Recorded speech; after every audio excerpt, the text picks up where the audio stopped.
সবাইকে প্রীতি ও শুভেচ্ছা ইউটিউব চ্যানেল ভয়েস অফ জার্নালের পক্ষ থেকে। ইউটিউব চ্যানেল ভয়েস অফ জার্নালকে সাবস্ক্রাইব, লাইক, শেয়ার, কমেন্ট করে পাশে থাকুন। আজকে কয়েকটি বিষয় নিয়ে আলোচনা করব। বিভিন্ন সংবাদে এসেছে, তারপরে বিভিন্ন বিশ্লেষকদের যে আলোচনা, তারই ধারাবাহিকতায় আমরা আলোচনায় করব। গোপালগঞ্জের সর্বোপরি যে ঘটনাটা আছে, গোপালগঞ্জের যে ঘটনা, যে আইনশৃঙ্খলা বাহিনী দ্বারা গণহত্যা, সেনাবাহিনী বলেন, পুলিশ বলেন, তাদের দ্বারা মানবাধিকার ক্ষুণ্ণ হয়েছে, গণহত্যা হয়েছে, সেটা যেমন বিশ্ব গণমাধ্যমে এসেছে, সেটা বাংলাদেশের আইন ও সালিশ কেন্দ্র তাদের রিপোর্টে তদন্ত সাপেক্ষে প্রকাশ করেছে। তারাও সেটির প্রমাণ পেয়েছে, মানবাধিকার লঙ্ঘিত হয়েছে, গণহত্যা হয়েছে। তো বাংলাদেশে এই যে গোপালগঞ্জের যে ট্র্যাজেডি, তারপরে আপনার একের পর যে ট্র্যাজেডি ঘটতেছে, একটার পরে একটা ঘটনা ঘটতেছে, কিন্তু আসলে বাংলাদেশের তো এই গত 11 মাসে কোনো নিরাপত্তা নেই সাধারণ মানুষের। তারপরেও এরকম ঘটনা খুব নাড়িয়ে দিয়েছে আমাদের বাংলাদেশকে এবং সারা দেশ এবং বিদেশের সকল শান্তিকামী মানুষকে। তো আমরাও চাই এই গণহত্যার বিচার তদন্ত সাপেক্ষেই। আবার এই সরকারি প্রোটোকলে যে এনসিপি ওখানে গিয়েছিলেন, তারা তো এক প্রকার আওয়ামী লীগ নিষিদ্ধ তো করেছেই, ছাত্রলীগ করেছে। এখন যে জুজুর ভয় দেখাচ্ছেন, কথায় কথায় আওয়ামী লীগ উঠতে বসতে, আওয়ামী লীগ বিরোধিতা। তো আওয়ামী লীগ তো তারাই এস্টাবলিশ করে দিচ্ছেন আরও।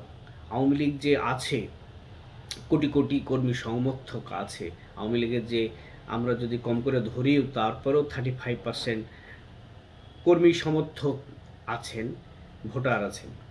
তারা কোথায় যাবে? কিছু লোক হয়তো বিভিন্ন কারণে যারা গেছেন, দেশের বাইরে চলে গেছেন কায়দা কৌশল করে। আমি তাদের বিরুদ্ধে আর না বলি, তারা তাদের বিষয়ে ব্যাখ্যা দেবেন। তবে যারা অনিয়ম দুর্নীতি করেছেন, আমরা তাদের বিপক্ষে।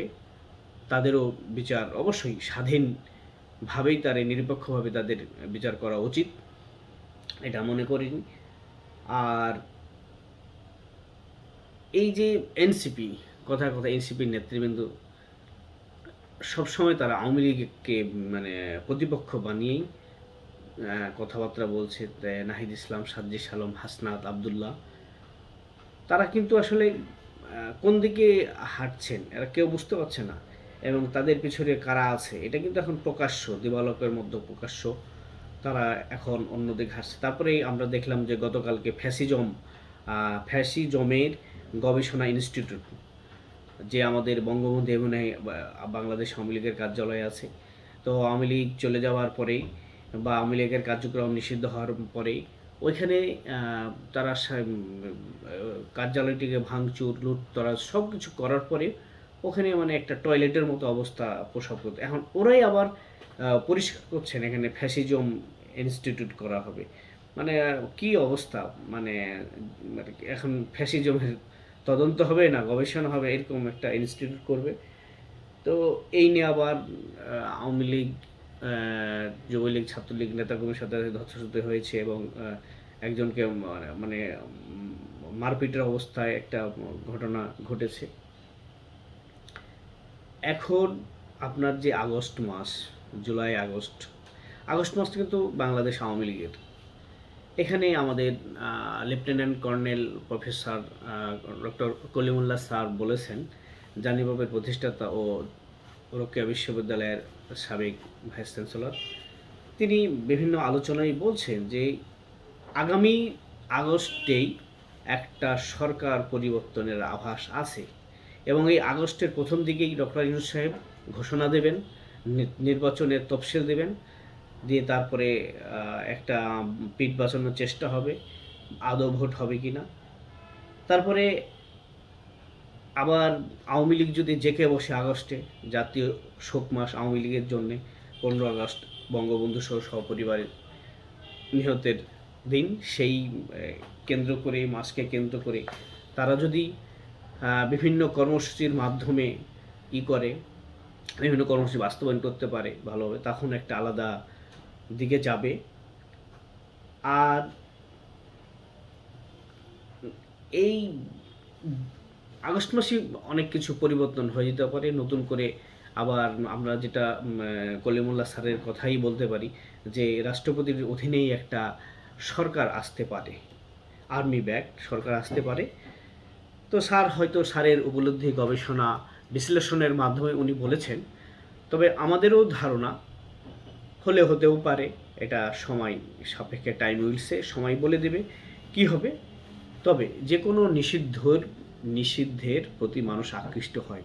তেমনি বাংলাদেশ ছাত্রলীগ ইতিহাসের সাথে জড়িত, মুক্তিযুদ্ধের সাথে জড়িত। বাংলাদেশ আওয়ামী লীগ স্বাধীনতা যুদ্ধের নেতৃত্ব দানকারী দল।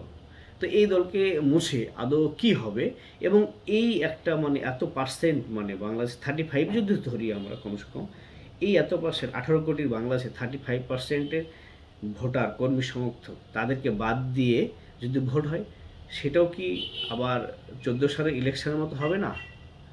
তো আমরা তো বলতে পারি তাহলে তো মুদ্রার এপিঠ ওপিঠ। তো কখনোই ইনক্লুসিভ নির্বাচন ছাড়া আগামীতে আর বিশ্বে গ্রহণযোগ্যতা পাবে না। তবে আমরা চাই যে অতি দ্রুত, বাংলাদেশের ক্লান্তি কাল চলছে, হয় সরকার পরিবর্তন হোক বা নির্বাচন দ্রুত দিয়েই বিধান নিয়ে, ইনক্লুসিভ নির্বাচন দিয়ে, এটা আমাদের সবার দাবি। তো আগামীতে বাংলাদেশের অর্থনীতিকে বাঁচাতে হলে সরকার পরিবর্তন করতে হবে, না হলে ভোটের মাধ্যমে সরকার পরিবর্তন করতে হবে, না হলে নতুন সরকার দায়িত্ব নিয়ে তাড়াতাড়ি একটি ভোট দিয়ে ইনক্লুসিভ নির্বাচন করে বিদায় নিয়ে বাংলাদেশকে আবার সঠিক জায়গায় পৌঁছানোর চেষ্টা করতে হবে। বাংলাদেশ মানে এই যে জঙ্গিবাদ, তারপরে যে উত্থান আমরা দেখতে পাচ্ছি, একটি লিড দিচ্ছে এখন একটা দল, সেটা প্রকাশ্যে অপ্রকাশ্যে। তো এইটা আমরা প্রতিবাদ চাই। মুক্তিযুদ্ধের বাংলাদেশ আমরা সবসময় চেয়েছি, আগামীতেও চাই। এবং আরেকটা কথা বলি, মুজিববাদের কবর রচনা করে। আর এই মুজিববাদ তো ধানমন্ডি যে 32কে তোমরা উড়াই দিলা, বা আপনারা উড়াই দিলেন, তো কি কোনো জনগণের মাঝ থেকে মুছে ফেলা গেছে? আওয়ামী লীগকে নিষিদ্ধ করা হয়েছে, কি মুছে ফেলা গেছে? ছাত্রলীগকে নিষিদ্ধ মুছে ফেলা গেছে? কোনোদিনই যাবে না। বঙ্গবন্ধুর আদর্শের যারা, তারা তাদের কার্যক্রম চালিয়ে যাবেন। তো আমরা চাই বাংলাদেশকে বাঁচাতে হলে অতি দ্রুতই নির্বাচন দরকার, ইনক্লুসিভ নির্বাচন। সবাইকে ধন্যবাদ।